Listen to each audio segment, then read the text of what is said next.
This is just a regular bee farm. Farmers check the hives almost every day just to see how the bees are doing. But over the past few decades, something weird has been happening. The bees are still there, but they're not flying like they should. Some of them just crawl around near the entrance like they don't even have the energy to take off. Others have wings that look messed up, like they've been crushed or damaged. Inside the hive, the frames are there, but there are almost no new bees. It starts to feel like the whole thing is emptying out right in front of you. Give it a week and there might be nothing left. And this isn't rare. This is happening all over California, the place where most of the US beekeeping industry ends up every year. During almond season, they bring in around 2.5 to 3 million hives. That's a huge number when you realize the entire country only has about 2.7 to 3 million commercial colonies. So at one point, almost everything ends up in one place. From the outside, it all looks perfectly organized. Trucks show up at night, drop off the hives right between rows of trees, and by morning, the bees get to work.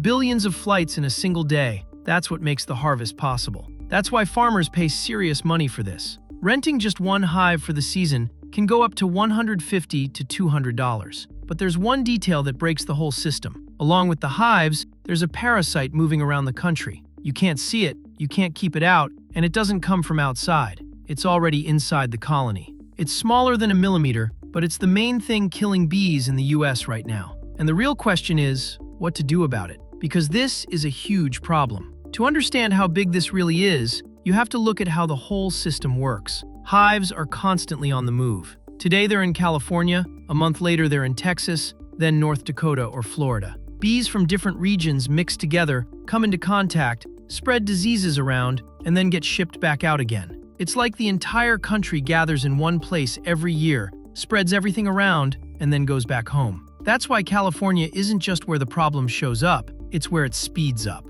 California isn't just another state with bees. It's the center of the whole pollination system. The Central Valley alone is thousands of square miles of farmland, and almonds take up a huge part of it. The US produces about 80% of the world's almonds, and almost all of that comes from California. But almonds aren't like apples or corn. They completely depend on bees. Without pollination, the yield drops hard. So every year, farmers rent hives from all over the country. In January and February, the mass transport starts. Trucks move non-stop, sometimes driving over 1,000 miles, just to get the bees there in time for bloom. What you end up with is a crazy number of hives in one place. In some areas, it's dozens of hives per acre. Bees from different farms, different states, with different histories, all packed together. They cross paths, drift into other hives, and carry whatever they have with them. And that's where things start to fall apart. The parasite doesn't need to find a new place.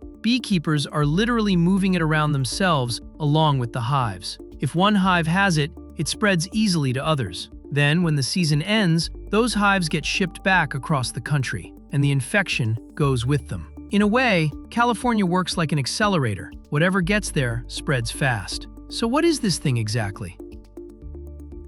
The main thing killing bees in the US is something called the Varroa mite. It originally came from Asia, where it lived on a different species of bee, Apis cerana. That bee has defenses. It can detect infected larvae and clean them out, removing the mites. So over there, it's not a total disaster. The problem started when Varroa jumped to the European honeybee, Apis mellifera, the one used in the US and Europe. That species doesn't really have a strong defense against it. It can't deal with the parasite effectively. It basically looks like a tiny brown dot stuck to the bee. People used to think it just drinks blood, but now we know it actually feeds on the bee's fat body, a critical part of its system tied to immunity and metabolism. And that's where things start going wrong. The mite attaches to an adult bee or a larva and weakens it. But more importantly, it reproduces inside the hive. A female mite gets into a brood cell right before it's sealed and lays eggs inside. When the new bee comes out, several new mites come out with it.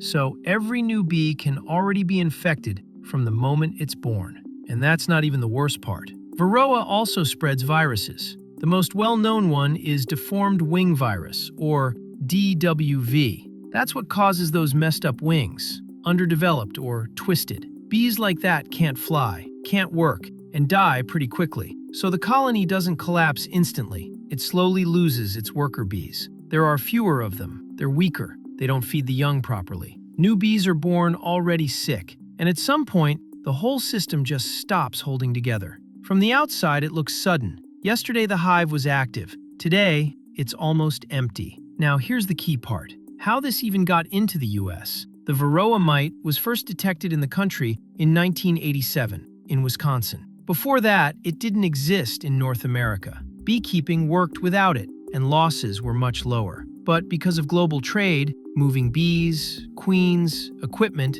the mite got in. And once it did, nothing could stop it. Within just a few years, it spread everywhere. By the early 1990s, Varroa was basically across the entire US. This wasn't some local outbreak. It spread through the whole system. And what started back then is still going on now. Beekeepers try to control the mites, but they can't get rid of them completely. They're everywhere. Any hive in the country, if it's not treated, will eventually get infected. Now let's get back to California, because that's where everything gets worse. First, there's the density. When millions of hives are packed together, the parasite spreads much faster. Second, the bees are under stress. They're transported thousands of miles, which isn't natural. During transport, they can overheat, deal with poor ventilation, and suddenly switch food sources. A stressed bee is an easy target. Third, it's a constant cycle. Hives don't just come and go once. They keep moving throughout the year. Almonds in California, then other crops in other states. That creates a non-stop flow of infection. And fourth, mixing. Bees don't really know which hive is theirs. In dense conditions, they drift into other hives all the time. That's how the mites move freely between colonies. So in the end, it's a pretty harsh reality. No hive can isolate itself because everything is connected. If some bees have Varroa, sooner or later, all of them will. And that's why this problem doesn't just go away on its own. Beekeepers in the US aren't ignoring this. They deal with it every single day. Varroa isn't rare. It's just part of the job now. If you keep bees and don't do anything about it, your hive is almost guaranteed to die within a year or two. So of course people try to control it. The problem is, it's really hard to kill the mites without hurting the bees too. The most common way is chemicals. Beekeepers use acaricides, basically treatments designed to kill mites. One of the main ones is amitraz. There are also others like fluvalinate-based products. They usually come as strips you place inside the hive, and the bees end up spreading the treatment themselves. On paper, that sounds like a clean solution. In reality, it's not. Varroa adapts fast. By the early 2000s, mites were already showing resistance to fluvalinate. Then the same thing started happening with other treatments. So you use something, it works for a while, and then it slowly stops working. Beekeepers have to keep switching, combining methods, trying new approaches. At that point, it's not really treatment anymore. It's an arms race that never ends. There's also a softer option, organic acids, things like oxalic acid or formic acid. They're considered safer because they don't build up in the wax like synthetic chemicals do, but they're tricky. If it's too hot inside the hive, you can damage the bees. Too cold, and it won't work properly. Get the dose wrong, and either nothing happens or you stress the colony. So this isn't something you just leave inside the hive and forget. You actually have to know what you're doing. Then you've got mechanical methods. One example is removing drone brood. Varroa prefers drone cells because the development cycle is longer, which gives the mites more time to reproduce. So beekeepers sometimes let bees build drone comb on purpose and then remove those frames along with the mites. Does that fix it? Not really. It helps bring the numbers down, but the mites are still there. In other cells, on adult bees, it doesn't solve the core problem. There's also something called a brood break. The idea is to pause reproduction for a while, usually by isolating the queen. No sealed brood means no place for mites to reproduce. That makes them easier to deal with. But again, there's a downside. No brood means no new bees. The colony gets weaker during that time. In commercial beekeeping, that's a big deal, especially when those hives are needed for pollination. And that's the key point. None of these methods actually solve the problem. They don't wipe the mites out. They just keep them under control. So beekeepers don't think in terms of getting rid of Varroa. They think in terms of keeping it below a certain level. There are even rough thresholds. Once you get above about 2 to 3% infestation, the risk of collapse jumps fast. To keep track of that, they test hives regularly. They take a sample of bees, wash them in alcohol or another solution, and count the mites. It sounds rough, but without it, you're basically guessing. Now here's the important part. Even with all of this, losses are still high. According to USDA data, annual colony losses in recent years have been around 30 to 50%. That means close to half the hives can be gone within a single season. And this isn't some one-time spike. It's been like this for years. So beekeepers are constantly rebuilding, splitting colonies, raising new ones, buying queens. The system doesn't really recover. It just keeps getting patched up. And then there's the money side.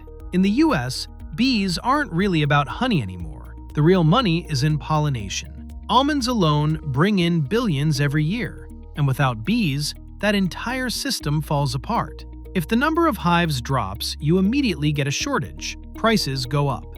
In some seasons, renting a single hive has gone over $200. That drives up costs across the board. And it's not just almonds. Bees are used for apples, blueberries, watermelons, avocados, and a bunch of vegetables. If this system starts breaking down, it hits the whole food supply. So how do you actually fix something like this? One direction is breeding bees that can deal with varroa on their own. This is called hygienic behavior. Some bees can detect infected cells and remove them. There are breeding programs in the US working on this, and these lines do show lower mite levels. But there's a catch. They're not always as productive. Sometimes they're more aggressive. Sometimes they're just harder to work with. And for commercial beekeepers, that matters. So switching over completely isn't that simple. Another idea is biological control. Scientists are looking at fungi and microorganisms that can kill the mites. One example is a fungus called Metarhizium,